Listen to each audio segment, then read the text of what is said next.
Hello, hello. Welcome back to Mistress of the Damned. If you are new here, welcome. This is where we believe that all knowledge is worth having and freedom of speech is our most important right. If you believe that too, then you too are damned, and I am your Mistress Katrina. Welcome to hell. Makeup is a mess today. Sorry about this, guys. It's been a rough week reading the Gulag Archipelago. So last week we started our exploration of the Gulag Archipelago with Volume 1 of the unabridged version. And as I said last week, we don't half-ass our pursuit of knowledge here, so this week is Volume 2, right here. There's a lot to unpack here. Alright, he starts with the first Gulag, which was the old monastery at Solovetsky Islands. And how sad is that? Having determined that there was no need for religion, the socialists profane a holy place for their own purposes, turning it into a literal killing field. Solzhenitsyn describes how they would take a person slated for execution to a particular building and put a bullet in his head before just kicking the body down the stairs. So a lot of mass graves to be found in socialist ideologies. Solzhenitsyn takes us through the first grand works project that was ordered by Stalin, the Bellamore Canal. Much like the tragedy seen in Maoist China, the builders were given no tools. Yes, they had engineers, but the engineers were also zeks, which is what they called the prisoners. Prisoners called themselves that, and guards called them that. Jeez, my eyes really do. I swear to God, I haven't been punched. Maybe I shouldn't have done blue eyeshadow today. I was up late reading, finishing up this Gulag Archipelago. The engineers were zeks. They had no special equipment. They ended up jury-rigging cranes out of lumber and managed to build the canal in 20 months. But because it was so poorly built, they had to rebuild it properly using proper equipment in order for it to be of any actual use. And there was a tremendous loss of life in the building. The Soviets said initially there was no loss of life, but Solzhenitsyn points out there's only no loss of life if you count that at the beginning of the project there were 100,000 people working on the canal, and at the end of the project there were 100,000 people working on the canal. But continuously replenishing the supply of dead does not mean there was no loss of life. And all the great projects pushed by the camps at this time had similar results. We will probably never know the true loss of life from the archipelago. And that's really sad. You compare that with the literally hundreds of millions dead under socialist ideologies. And I know that a lot of people like to say if the Library of Alexandria had never been burned, we would have colonized Mars by now. And that may be true. What also might be true is if they hadn't killed hundreds of millions of people in this murderous rampage across the 20th century, we might have cured cancer by now too. Who knows if the cure to so much death didn't die itself in unknown graves. And we'll never know that. And that is a cost that socialists are unwilling to acknowledge. Much like in Mao's China, the only way that workers could actually make the assigned quota of work was if the work assigners lied about what was being produced. Again, we see that socialism is a credo of lies built exclusively on failure. In the gulags, they called it tukta. I'm not sure if I'm pronouncing that right. I may actually have to learn Russian just so I can pronounce these things right. Solzhenitsyn does a marvelous job explaining how tukta works, which I outlined in one of my blog posts, and I will include a link in the description if you want to go read that. But it all amounts to fraud and lies, because you cannot succeed in a house built on lies.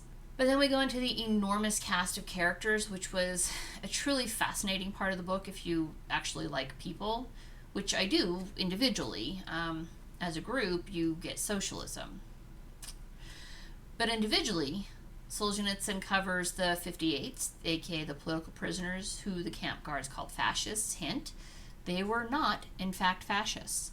Disagreeing with socialism does not mean you are a fascist. And much like in the gulags, the term is rapidly losing all meaning in the 21st century. Because if everyone is a fascist, then no one is a fascist. And that is sad, because there are some genuinely shitty people out there who believe some awful things. But it's harder to identify them because, hey, we're all fascists. Women were subject to multiple sexual assaults in prison, were forced into prostitution to keep themselves alive. See, if a woman did not agree to accept a guard's protection on entering the camp, then she would be shuffled off to general labor. At one point, I misunderstood general labor to mean the work that kept the camp going. That was wrong. and that was made abundantly clear to me in part 2. The work that kept the camp going fell to the trustees, which were other inmates who had some value to them. General labor was the work of the camp. So if, for example, it was a logging camp, then the work of the camp was to cut down trees.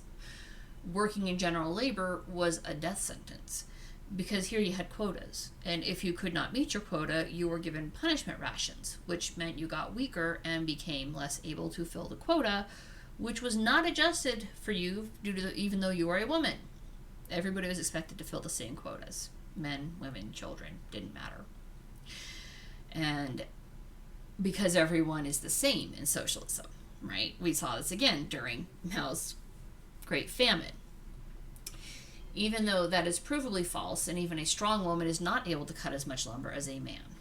So then, unable to survive on punishment rations, the women would sell themselves for food to other inmates, guards, trustees, the free men who worked camp adjacent, and some of them got pregnant on purpose by this, just for the downtime, just until their bodies gave out and they couldn't get pregnant anymore, because prolapsed uterus is a side effect of extreme food deprivation.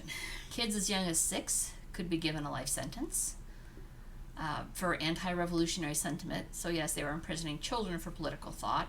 How? Well, let's see here. If a kid colors on a picture of Stalin, for example, or repeats something they heard their parents say, they could end up a son of the Gulag. Often when they get to the Gulag, they would join the Thieves. The way Solzhenitsyn describes the Thieves, who were considered socially friendly, meaning, hey, at least they're not political prisoners, I sort of started to wonder if the Gulags were the start of the modern-day Russian mafia.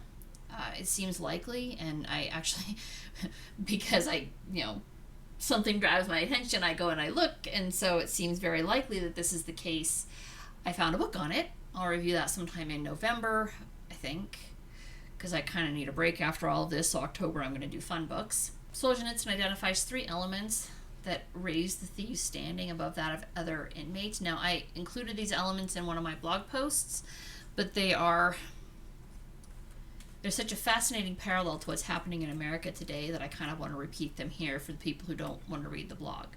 We'll start with the Voroshilov Amnesty of March 25th, 1953. This released a wave of murderers, bandits, and thieves who had all been serving sentences. Basically just released actual criminals onto the street in favor of keeping politicals locked up. Article 139 of the Criminal Code of 1926, this limited the right to self-defense. You had to literally wait until you had been stabbed before you could fight back against an attacker.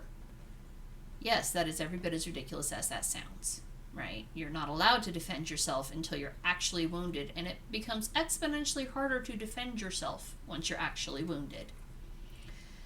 The state, meaning the Soviet Union, in its criminal code forbids citizens to have firearms or other weapons, but does not itself undertake to defend the citizens. Doesn't that sound alarmingly familiar? There's a lot of leftist ideologues who are trying to pass very similar laws here. Now, I have no problem with amnesty for nonviolent offenders, all right, people who have been in jail for marijuana because drug laws are bullshit. I have no problem with that. Let them go. They didn't do anything, all right? They're only hurting themselves, and that's if you consider marijuana a harmful drug. But people who have actually done harm, rapists, murderers, people who have stolen things, and incidentally, this was only if you stole from private residences. If you stole from the state, you were considered a political prisoner. But if you stole from private residences, private employments, maybe like what's going on in San Francisco, where they made it illegal to stop shoplifters. Yeah, it's very useful, right? So Solzhenitsyn talks about the Loyalists who were in camp, those stalwart communists who genuinely believed they were the sole innocent wrongly imprisoned and remained faithful to Stalin and socialist ideology. This chapter was particularly enlightening for a wholly unexpected reason. If you remember a few weeks ago, I reviewed that piece of garbage called Cultish, right? I'll include a link in the description if you want to go back and watch it. One of the things that outraged me in reading this book was the bizarre assertion that Orwell's 1984 was written in response to World War I propaganda. And that is truly interesting because Solzhenitsyn directly references 1984 in his chapter on Loyalists. Directly, no hinting. He even includes a quote from the character Parsons, who was ideologically pure in 1984. Now, if Orwell's book was about World War I propaganda, how did Solzhenitsyn correctly identify Parsons as an ideologically pure socialist? In the last part of the book, Solzhenitsyn starts talking about some of the effects that being in camp can have. First was assent, meaning identifying the source of your problem as you. Wait, what? You're being arrested here by a state that you have no control over? Well, it's not true. You do have control. You could speak out. So it is, you are the source of your problem because you failed to speak out when it could have made a difference. And he identifies one of the true heroes of the Gulag as Anna Skripnikova, who, from the moment the Red Army entered the town where she was teaching, she began to speak out. And he gives the sum of her story. Damned if I can find a book on her in English. There may or may not be one in Russian. I don't know. But I feel like I need to try and learn more about this bold, beautiful woman who had the courage of her convictions well ahead of anybody else in her country. And she spoke out against evil a lot, frequently. Wrote petitions to the United Nations when she realized she was getting no justice in the Soviet Union. Most people were just quietly led to the gulags, though. They didn't dare speak out. Only later, when they were in for a while, did they realize their own complicity in their imprisonment. Another way one could go, rather than owning their guilt, was to become completely corrupted and embittered by the experience, and to do whatever you could to make sure others suffered along with you. While there's no doubt those existed, it was harder for Solzhenitsyn to find examples of them, because no one wanted to admit to that. No one wanted to admit to having been a stoolie who sold out their fellow campmates.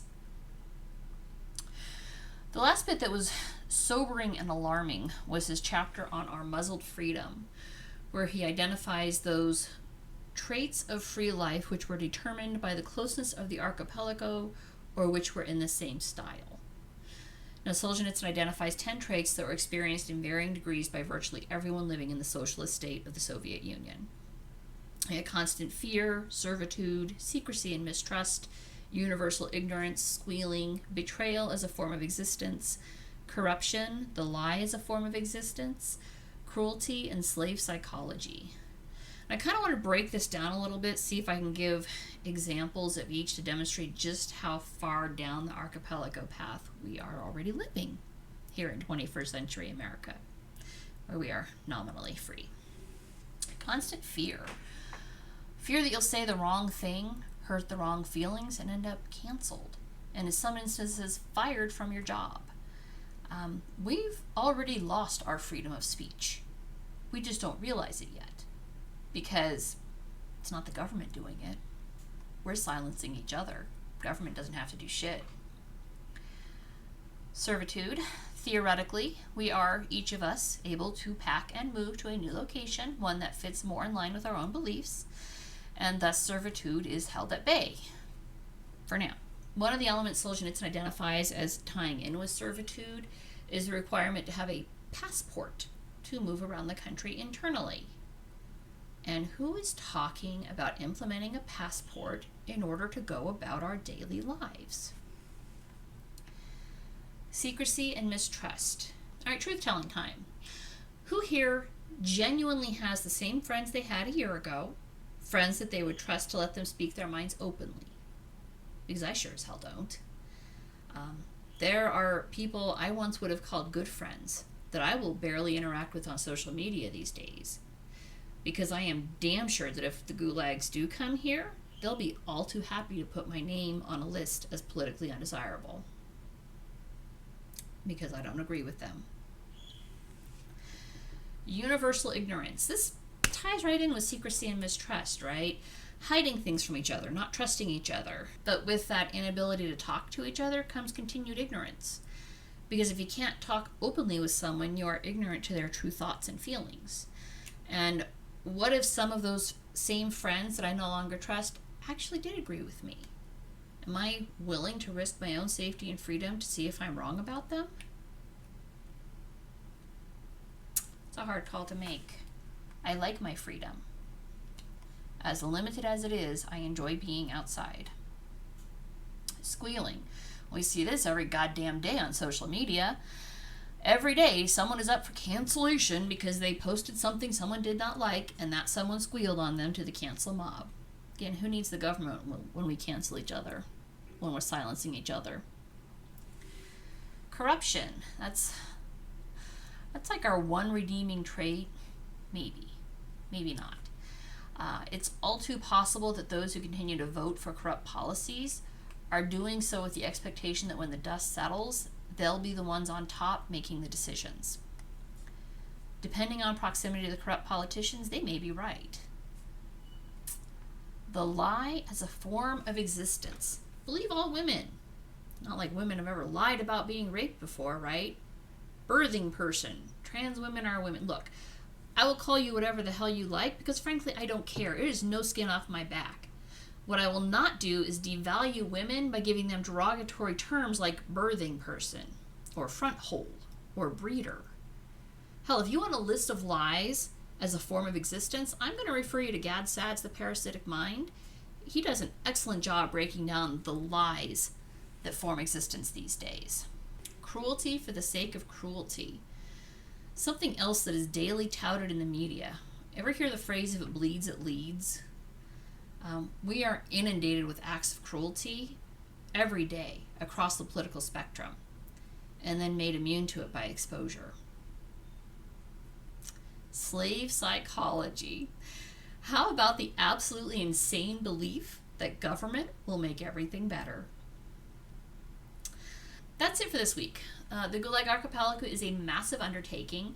From some of the footnotes at the very end of the book, I kind of think that Solzhenitsyn intended to end it here, and by some grace was granted more time to finish it out, which we will do next week with Volume 3. If you like what you saw, make sure you hit that subscribe button, share my videos. This is knowledge distilled for the shorter attention spans of today's Americans, with the absolute bonus that I tell you where I found that knowledge if you want to know more. Kind of like Starship Troopers, would you like to know more? Let me know what you think in the comments, and I'll see you next week. Bye.